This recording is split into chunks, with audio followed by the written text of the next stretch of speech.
5-6 लड़के आते हैं और मुझे मारना शुरू कर देते हैं। अरे अगली बार तुझे हम गोली से यहीं भून देंगे।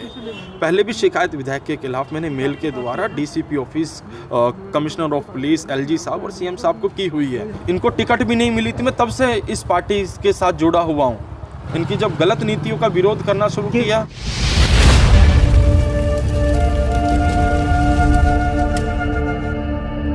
बाबू जगजीवन नाम में एमएलसी करवा रहे हैं, मामला क्या है? सर मामला ये है, मैं ना पढ़ा रहा था और पढ़ाते वक्त अचानक 5-6 लड़के आते हैं और मुझे मारना शुरू कर देते हैं। और मारते मारते बार बार एक बात कहते हैं मुझसे कि तू बहुत विधायक का बारे में लिखता है, तू बहुत उसका विरोध कर रहा है। और वो मुझे मारते रहते हैं और जब फाइनली मार के जाते हैं तो अगली बार वो मुझे जान मारने से पहले ये भी कह रहे हैं अगली बार तुझे हम गोली से यहीं भून देंगे। और मैंने इसके खिलाफ पहले भी शिकायत विधायक के खिलाफ मैंने मेल के द्वारा DCP office, commissioner of police, LG साहब और सीएम साहब को की हुई है। और मैंने उसको सार्वजनिक भी किया था कि मुझे धमकियां मिल रही हैं, लेकिन आज फाइनली उन्होंने मुझे पिटवाया और मेरे हाथ में फ्रैक्चर भी है।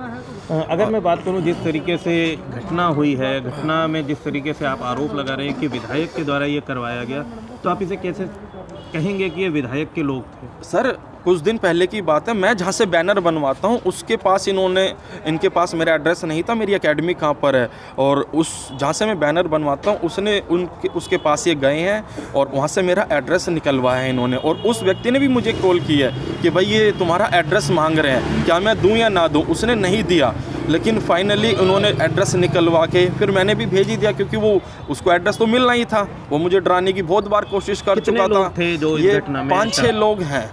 मैं जब मार रहे थे तो 5 थे, लेकिन एक और भी आया है। बहुत उन्होंने मेरी कुर्सी जो थी उसी से ही मारा है। मेरे हाथ में फ्रैक्चर है, बहुत मेरे कमर पे भी है, बहुत चोट लगी है। पुलिस प्रशासन से क्या अनुरोध करेंगे? अभी पुलिस प्रशासन से अनुरोध तो यही है, मुझे इस बंदे को, इसके ऊपर मुझे कार्रवाई चाहिए। मुझे कोर्ट में भी जाना पड़ा, मैं जाऊंगा। ये मुझे मरवा सकता है बस। अब मुझे सुरक्षा चाहिए पुलिस प्रशासन से, क्योंकि मैं एक अध्यापक हूँ। मेरी एकेडमी में जो बच्चे पढ़ रहे थे, आप उनसे पूछ लो मुझे कितनी बुरी तरह मारा गया है।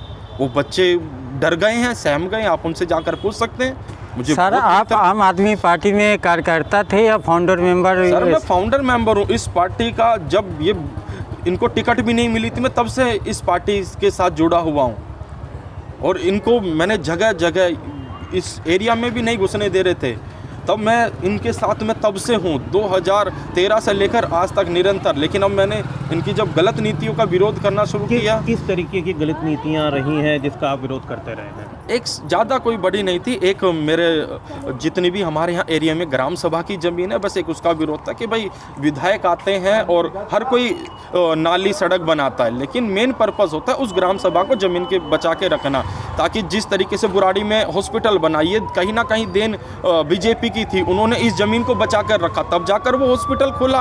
अगर वही लोग बेच देते तो आज ये कहाँ खोल पाते, लेकिन उन लोगों ने ज़मीन को बचा कर रखा, तभी तो हॉस्पिटल खुला। वरना बताओ नई चीज़ कौन सी खुली है ग्राम सभा ज़मीन पर? इसलिए यही विरोध रहा है और इसी के चक्कर में मुझे कई बार धमकियां दी गई हैं और आज फाइनली मेरे ऊपर हमला कराया गया। वो तो बस ये लगा लो, वो चाकू छुरे नहीं लाए थे, वरना आज मैं जान से मारा जाता।